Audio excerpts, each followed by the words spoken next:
Assalamualaikum warahmatullahi wabarakatuh. Salam, Om Swastiastu, Namo Buddhaya, salam kebajikan. Kembali berjumpa dengan saya Bapak Saifuddin Zuhri dalam pembelajaran pendidikan kewarganegaraan. Pada pertemuan kali ini kita akan bahas satu topik yang berjudul negara dan konstitusi.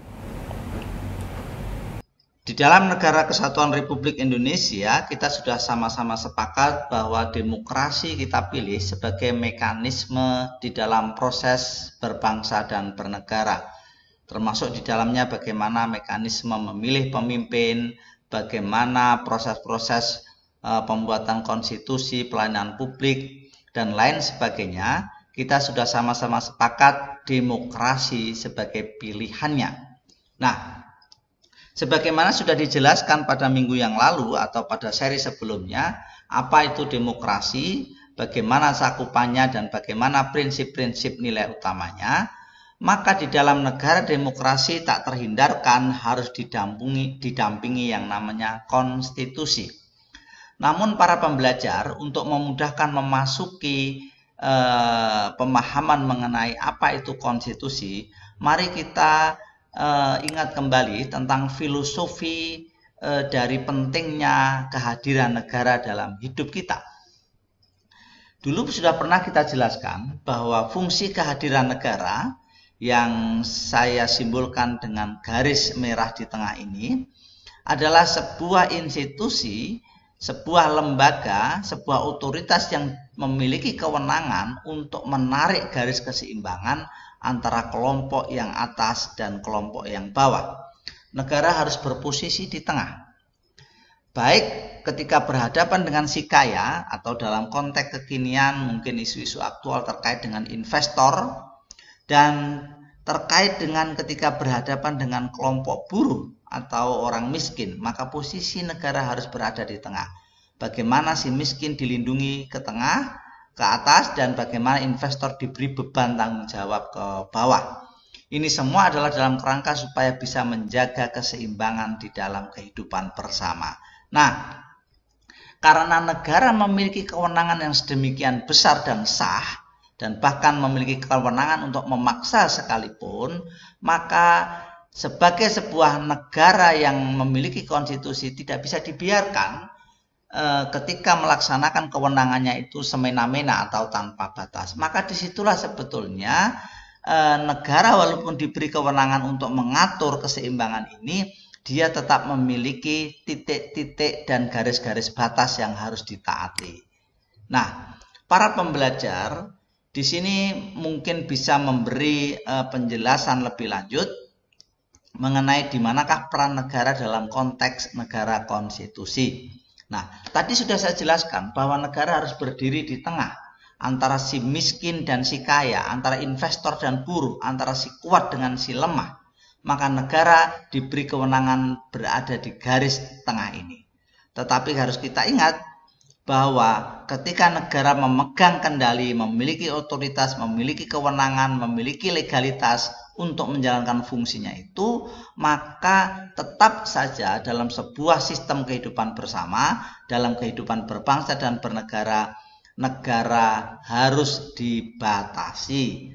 Supaya apa? Supaya dalam menjalankan kewenangan ini tidak melampaui batas-batas dari apa yang diharuskan. Nah, inilah gambaran sementara mengenai mengapa konstitusi perlu ada dalam sebuah negara. Nah, bagaimana hubungan negara dan konstitusi? Kita sudah jelaskan tadi bahwa kita sudah memilih demokrasi sebagai sistem kita dalam melaksanakan sistem negara modern. Dan antara negara dan konstitusi itu harus saling berhimpit. Dalam negara demokrasi, hubungan antar negara dan konstitusi tidak dapat dipisahkan. Konstitusi merupakan hukum dasar dalam penyelenggaraan sebuah negara. Jadi walaupun di demokrasi ada yang namanya kebebasan, di mana masing-masing warga negara memiliki keleluasaan untuk mengembangkan diri, untuk mengekspresikan pendapatnya, untuk menyatakan pendapatnya di muka umum. Tapi dalam sebuah kehidupan bersama harus ada yang namanya konstitusi. Supaya apa? Demokrasi bisa berjalan dengan tertib.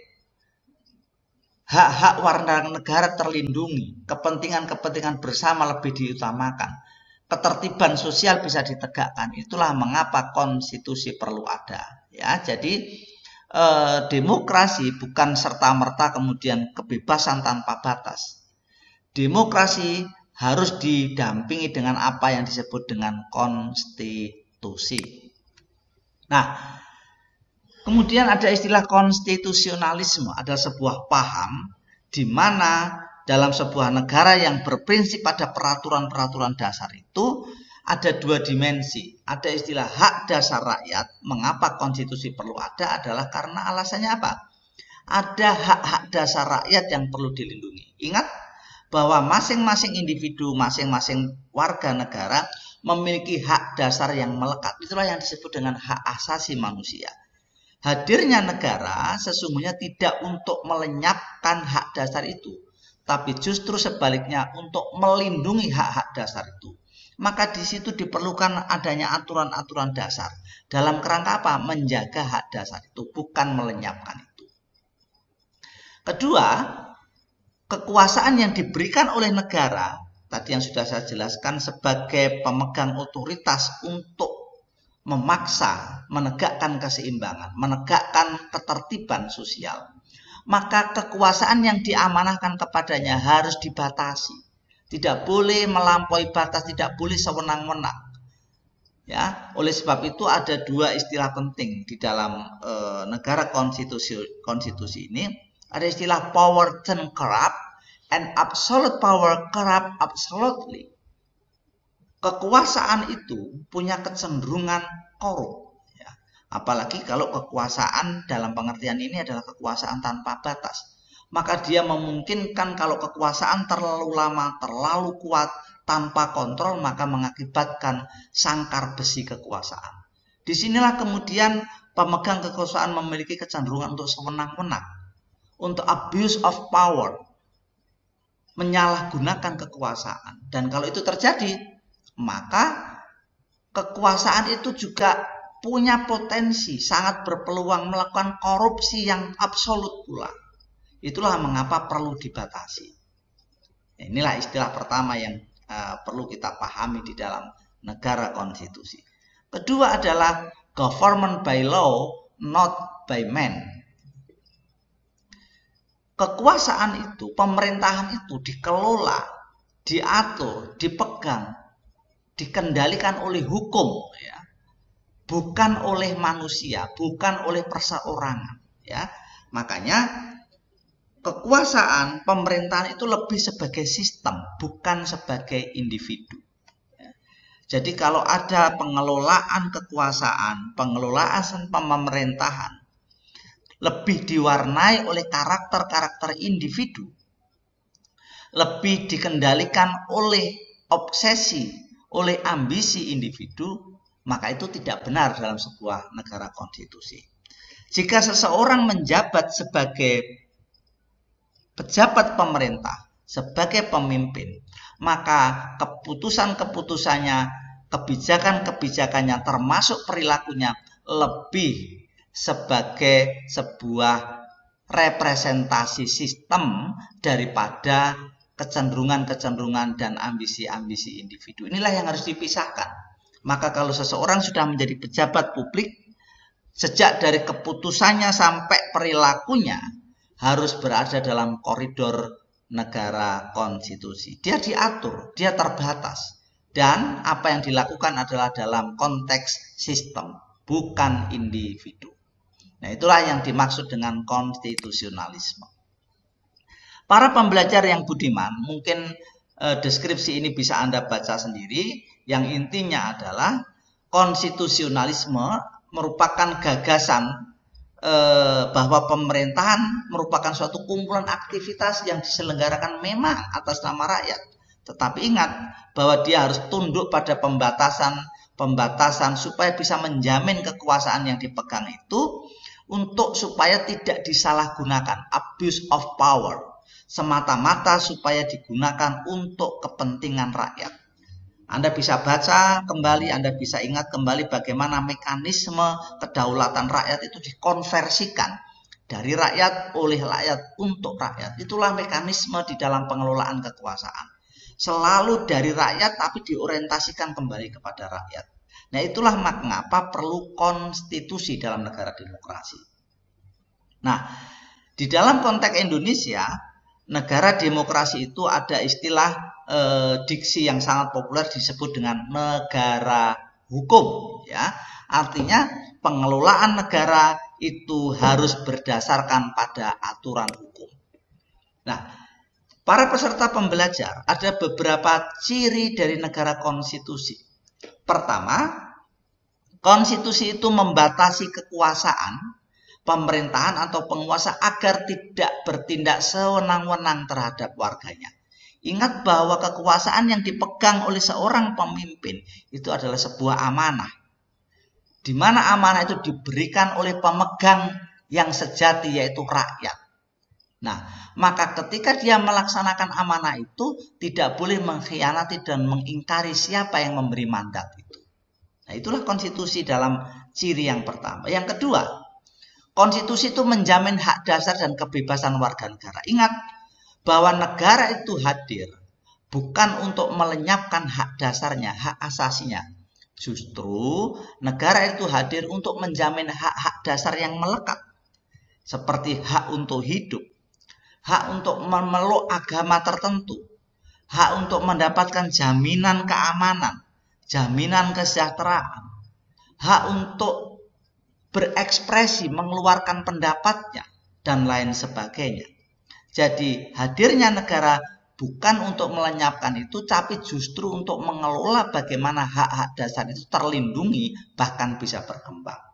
Nah, konstitusi itu hadir terlingkupi oleh dua ciri ini, yaitu untuk membatasi pemegang kekuasaan supaya tidak abuse of power atau menyalahgunakan kekuasaan, sehingga kekuasaan menjadi tak terbatas.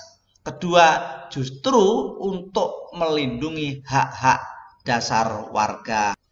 Para pembelajar yang budiman, selanjutnya mari kita pahami bahwa Indonesia secara konstitusional, secara hukum dasar yang sudah termaktub di dalam Undang-Undang Dasar Negara Republik Indonesia, secara formal sudah jelas, secara yuridis kita adalah negara konstitusi. Setidaknya itu termaktub di dalam pembukaan Undang-Undang Dasar Republik Indonesia 1945, tertuang dalam kalimat, maka disusunlah kemerdekaan kebangsaan Indonesia itu dalam suatu undang-undang dasar negara Indonesia. Nah, dari kalimat ini sudah menegaskan bahwa kita ini adalah sah sebagai negara konstitusional.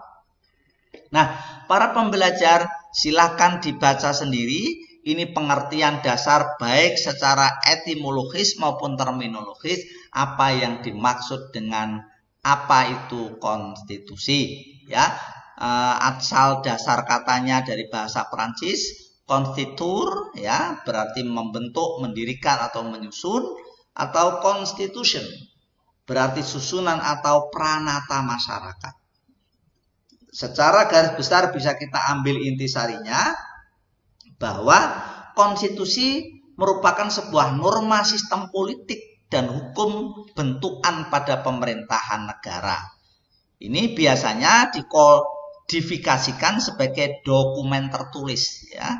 Jadi hukum-hukum dasar itu harus termaktub secara hitam di atas putih yang disepakati bersama sebagai hukum dasar sebuah negara. Di dalam konstitusi itulah segala sistem ketatanegaraan dimaktubkan dan menjadi aturan dasar di dalam pengelolaan negara. Nah, basis dalam hukum dasar sebuah konstitusi itu adalah konsensus, kesepakatan bersama, ya. Dan kita tahu bahwa di dalam sebuah negara itu pasti ada cita-cita bersama. Inilah yang dulu kita sudah pernah bahas terkait dengan ideologi. yaitu apa yang ingin diraih gagasan-gagasan dasar itu. Common platform dari sebuah negara. Kemudian menyangkut penyelenggaraan negara, bagaimana tata kelolanya, maka di situ ada rule of the game dan rule of the law. Ada aturan permainan, ada aturan hukum di dalamnya yang kita sepakati. Kemudian di dalam pengorganisasian, ketatanegaraannya, ada organ-organ negara, ada prosedur-prosedur, ada hubungan antar organ negara, ada hubungan organ-organ negara dengan warga negara. Inilah yang dimaksud dengan konsensus-konsensus, kesepakatan-kesepakatan yang menyangkut tentang kehidupan bersama. Sejak dari ideologi, cita-citanya, sampai tata kelolanya. Nah, ini harus disepakati bersama. Inilah dasar dari sebuah konstitusi. Nah, berikutnya para peserta pembelajar, ada kedudukan konstitusi di dalam sebuah negara. Di manakah kedudukan konstitusi itu? Karena di dalam sebuah ketatanegaraan pasti ada elemen-elemen, ada aspek-aspek, ada bagian-bagian yang harus berhubungan secara komprehensif. Tidak boleh saling bertabrakan atau tumpang tindih. Negara adalah sebuah organisasi terbesar dalam hidup bermasyarakat. Maka harus komprehensif, harus holistik. Nah, oleh sebab itu mari kita pahami di manakah kedudukan konstitusi. Di dalam sebuah negara, konstitusi memiliki dua kedudukan. Pertama sebagai hukum dasar. Nah, karena ini posisinya sebagai dasar, maka dia fundamen. Dia dijadikan pijakan paling bawah. Karena dia paling bawah, maka dia harus terkuat. Dia harus paling prinsip di dalam menata, kelola aturan-aturan hukum yang ada di atasnya. Nah, maka konstitusi pertama adalah hukum dasar. Kedua adalah hukum tertinggi. Di dalam negara ada berbagai macam aturan. Sejak dari undang-undang, peraturan pemerintah, peraturan menteri, peraturan kepala daerah, bermacam-macam yang kesemuanya adalah sekali lagi bertujuan untuk mengelola ketertiban hidup bersama. Nah, dari serangkaian peraturan itu, sejak yang bersifat pokok sampai yang rinci, itu tidak boleh bertentangan dengan konstitusi. Mengapa? Karena konstitusi adalah dalam hierarki hukum di Indonesia adalah menjadi hukum tertinggi. Atau bisa dikatakan, hukum yang berada di bawah konstitusi merupakan penerjemahan atau pengejawantahan dari hukum tertinggi itu atau konstitusi. Nah, itulah kedudukan konstitusi dalam sebuah negara. Sekali lagi, pertama sebagai hukum dasar, hukum paling fundamental, paling bawah, paling prinsip. Kedua, secara hierarki hukum, dia berposisi tertinggi. Maka hukum-hukum yang berada di bawahnya tidak boleh bertolak belakang, apalagi menentang konstitusi. Nah, itulah para pembelajar yang harus dipahami dalam kedudukan konstitusi dalam sebuah negara. Mari kita lanjutkan. Apa saja sih yang dimuat di dalam konstitusi? Nah, karena ini merupakan hukum dasar dan hukum tertinggi, maka biasanya konstitusi menurut Miriam Budiharjo dalam bukunya Dasar-Dasar Ilmu Politik, yang dimuat di dalam konstitusi biasanya menyangkut ketentuan-ketentuan pokok dan prinsip saja. Ya, seperti apa? Seperti organisasi negara, ya, misalnya pembagian kekuasaan. Kita mengenal tentang apa itu konsep trias politika. Ada eksekutif, ada legislatif, ada yudikatif. Begitu juga memuat tentang hak asasi manusia. Tadi sudah saya jelaskan bahwa ciri dari konstitusi itu adalah justru melindungi hak-hak dasar warga negara. Di situ ada hak asasi yang melekat, ya. Kemudian prosedur-prosedur mengubah perundangan dasar itu diatur di dalam konstitusi supaya tidak sewenang-wenang, tidak tanpa aturan, ya. Semuanya harus ada aturan dasarnya. Dan keempat, biasanya ada kalanya mengatur tentang larangan prinsip-prinsip tertentu dari undang-undang dasar itu. Nah, inilah biasanya yang dimuat di dalam konstitusi. Para pembelajar yang budiman, mari kita lanjutkan. Tujuan konstitusi itu apa? Ada tiga setidaknya. Pertama adalah memberi pembatasan sekaligus pengawasan terhadap kekuasaan politik. Ya, tadi sudah saya jelaskan. Termasuk juga sudah terjelaskan dalam pengertian apa itu konstitusi. Supaya membatasi pemegang kekuasaan politik. Ya, karena betapa besarnya kekuasaan yang berada di tangannya. betapa luasnya amanah yang sedang diemban, maka itu harus dibatasi. Kedua, untuk melepaskan kontrol kekuasaan dari penguasa itu sendiri. Tadi sudah dikatakan bahwa kekuasaan itu by law, not by man. Ya, kekuasaan itu dikelola dengan sistem, bukan oleh individu. Ya, maka harus dibedakan itu. Ketika dalam memberi batasan ketetapan bagi para penguasa dalam menjalankan kekuasaan, amanah yang berada di tangan, kekuasaan politik yang berada di pundaknya tidak boleh digunakan dengan tanpa batas. Dia harus dibatasi, baik dalam pengertian kurun waktu maupun kewenangan dalam pengertian dimensi kekuasaan. Di situ sudah ada sistem pembagiannya, ada eksekutif, ada legislatif, ada yudikatif. Masing-masing punya leading sektor sendiri-sendiri. Tidak boleh contohnya presiden sebagai pemuncak kekuasaan eksekutif mengintervensi yudikatif, hukum. Begitu juga legislatif yang bertugas untuk mengontrol proses-proses legislasi, budgeting, tidak boleh juga mengintervensi hak-haknya eksekutif. Ya, jadi semuanya memiliki wilayah berbeda-beda, tapi sekaligus memiliki mekanisme kontrol hubungan masing-masing. Jadi para pemegang kekuasaan ini harus dibatasi kekuasaannya. Supaya apa? Menjamin bahwa mekanisme ketatanegaraan berjalan dengan baik. Supaya apa? Outputnya bisa memberi pelayanan kepada pemberi mandat, yaitu rakyat itu sendiri. Nah, itulah tujuan konstitusi. Nah, para peserta pembelajar, ini fungsi-fungsi konstitusi dari 1 sampai 8, silakan Anda dibaca sendiri. Kalau kita lihat dari deskripsi di sini, intinya konstitusi itu berfungsi sekali lagi untuk mengelola organ-organ negara, organ-organ organisasi kenegaraan, lembaga-lembaga kenegaraan, supaya apa? Supaya kekuasaan yang berada di tangan penguasa itu tidak tak terbatas. Supaya apa? Supaya nanti lebih bisa memberi fungsi-fungsi maksimal kepada pelayanan rakyat sebagai pemegang kedaulatan sejati itu sendiri. Nah, para peserta pembelajar, mari kita lihat konteksnya konstitusi ini di dalam konteks negara Republik Indonesia. Apa itu konstitusi kita? Sudah lugas kita bisa jawab, konstitusi negara Republik Indonesia adalah Undang-Undang Dasar 1945. Kalau kita lihat konstitusi kita ini terdiri dari 3 bagian.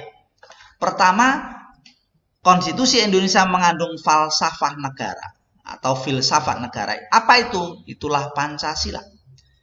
Kemudian di dalam pembukaan itu terdiri dari 4 alinea menyangkut tentang tujuan negara. Ya, ada 3 tujuan negara itu. Pertama yang tertuang dalam pembukaan Undang-Undang Dasar 1945. Pertama adalah melindungi segenap bangsa Indonesia dan seluruh tumpah darah Indonesia. Jadi pertama, negara ini hadir untuk memberi fungsi perlindungan. Kedua, memajukan kesejahteraan umum. Nah, ini mungkin fungsi-fungsi di dalam ekonomi. Ketiga, mencerdaskan kehidupan bangsa. Inilah fungsi pendidikan. Dan keempat, ikut melaksanakan ketertiban dunia yang berdasarkan kemerdekaan, perdamaian abadi, dan keadilan sosial. Inilah fungsi kebijakan politik luar negeri Indonesia. Jadi inilah yang dikandung di dalam preambul atau pembukaan Undang-Undang Dasar 1945 sebagai konstitusi negara Republik Indonesia. Dan kemudian di dalam mekanisme penyelenggaraan negara akan terkandung dalam pasal-pasal dalam Undang-Undang Dasar 1945. Para peserta pembelajaran, inilah yang konstitusi dalam konteks Indonesia, yaitu Undang-Undang Dasar 1945. Jadi inilah prinsip dasar hukum di Indonesia sekaligus menjadi hukum tertinggi di Indonesia. Jadi kalau kemudian di era otonomi daerah sekarang ini, sekiranya ada peraturan baik di tingkat kementerian, di tingkat pemerintah daerah, di mana peraturan itu bertentangan dengan konstitusi, maka mana yang harus diutamakan? Maka yang harus diutamakan dan diprioritaskan adalah Undang-Undang Dasar. Jadi tidak boleh peraturan daerah di sebuah daerah itu bertentangan dengan Undang-Undang Dasar 45. Seperti mentang-mentang masing-masing daerah punya kekhasan, kemudian membuat aturan daerah yang bertentangan dengan Undang-Undang Dasar, yaitu peraturan daerah itu harus digugurkan. Ya, tidak boleh atas nama kekhasan daerah kemudian bertentangan dengan Undang-Undang Dasar 45. Seperti contohnya, Kementerian Dalam Negeri beberapa saat yang lalu pernah menganulir beberapa perda, walaupun mungkin perda tersebut sudah dibuat dengan mekanisme demokrasi di daerah. Tapi kalau itu prinsipnya bertentangan dengan NKRI, maka perda itu harus digugurkan. Sebagaimana contoh, pernah di suatu daerah ada peraturan daerah yang menyatakan bahwa calon kepala daerah harus beragama Islam. Atau bahkan ditambahi harus bisa baca kitab suci, Al-Quran, dan lain sebagainya. Nah, ini tentu bertentangan dengan konsep negara kesatuan Republik Indonesia yang bukan berdasarkan agama tertentu. Atau sebaliknya, ada di suatu wilayah di Indonesia bagian timur, ada peraturan daerah bahwa warga negara agama apapun dilarang pakai jilbab. Nah, itu juga tidak boleh karena ini menyangkut hak warga negara yang beragama Islam, contohnya memakai jilbab, itu juga tidak boleh. Ya. Nah, inilah contoh-contoh perda-perda semacam itu bertentangan, maka itu tidak boleh. Nah, para peserta pembelajar, demikian halnya sekarang ini rame-rame di dalam proses demokrasi sekarang ini.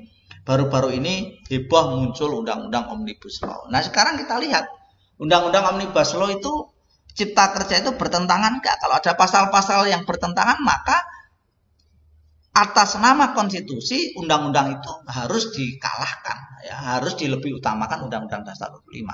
Tapi kalau undang-undang itu ternyata justru mengimplementasikan, mengejawantahkan prinsip dari konstitusi, ya tidak apa-apa. Nah, itulah dilihat dari konteks hubungan konstitusi dengan undang-undang di bawahnya seperti itu. Nah, para peserta pembelajar ini sekedar untuk mengenalkan bagaimana konstitusi yang pernah berlaku di Indonesia, ya, dalam sejarahnya mungkin Anda bisa baca di sini. Kita pernah menjalankan 4 bentuk konstitusi di Indonesia. Kita pernah Undang-Undang Dasar 45 versi paling awal, kemudian kita pernah ada Undang-Undang Dasar RIS, pernah ada Undang-Undang Dasar sementara tahun 50, dan kemudian Undang-Undang Dasar 45 kembali lagi diberlakukan, walaupun sekarang ini ada 2 versi, ada undang-undang yang belum diamandemen dan undang-undang yang sudah diamandemen. Nah, inilah para pembelajar beberapa konstitusi yang pernah berlaku di Indonesia. Sekarang ini yang berlaku adalah Undang-Undang Dasar 45 yang sudah diamandemen. Apa itu amandemen? Amandemen adalah perubahan sebagian pasal atau sebuah pasal yang disisipkan di dalam Undang-Undang Dasar. Ini prosesnya amandemen para pembelajar, ya. Ketika ada di sini ada Undang-Undang Dasar sebagai konstitusi tadi, ada pembukaan, ada batang tubuh, kemudian adanya perubahan kehidupan manusia, ya. Dalam konteks ini adalah di Indonesia ketika ada dinamika demokrasi, ya. Ada perubahan-perubahan struktur politik, perubahan-perubahan budaya di masyarakat, termasuk juga ada perubahan-perubahan eksternal dari dunia internasional, tuntutan-tuntutan yang harus berubah, maka memungkinkan adanya perubahan atau amandemen. Itulah kemudian diadakan adendum. Nah, adendum adalah diadakan sisipan-sisipan dari konstitusi yang asli.